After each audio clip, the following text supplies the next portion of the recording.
This video will cover two reaction rate problems. The first one says an enzyme catalyzes a reaction. The initial concentration of reactant is 2.4 molar. 25 seconds later, it is 0.5 molar. What is the average rate of consumption of the reactant? Well, to get the average rate of consumption, we need to find the change in molarity. Delta means change in. So how much the molarity is changing over time.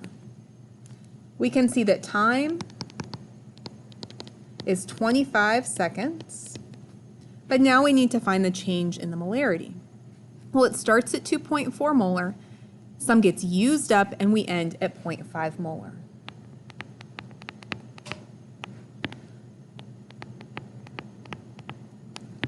So I'm going to find the difference between these two, and I'm going to see that the difference is 1.9 molar.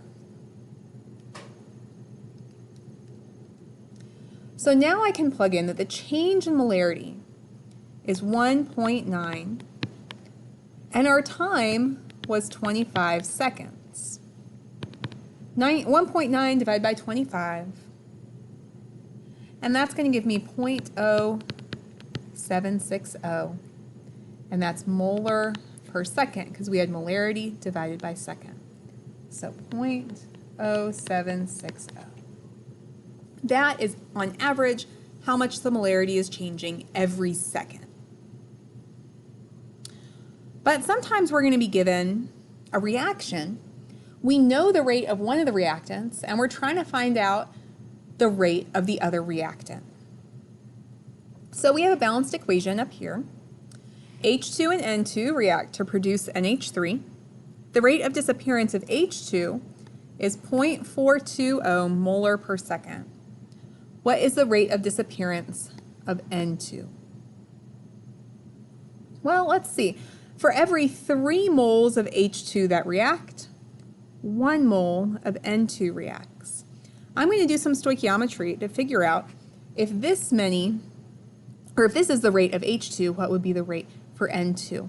I'm going to convert from moles to moles. I can do that because 0.420 molar per second also means 0.420 mole per liter per second. So I'm just going to convert my moles right here. So 0.420 mole H2. I'm going to drag down mole H2 and convert to mole N2. When I have a mole-to-mole ratio, I look at the balanced equation. 3 moles of H2 react with 1 mole N2. Units on the top and bottom cancel. I'm going to do top times top divide by bottom, so 4.20 times 1 divided by 3.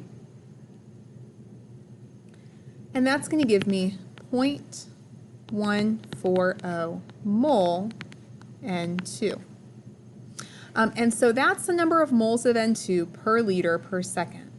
So I can write 0.140 molar per second, and that's my answer.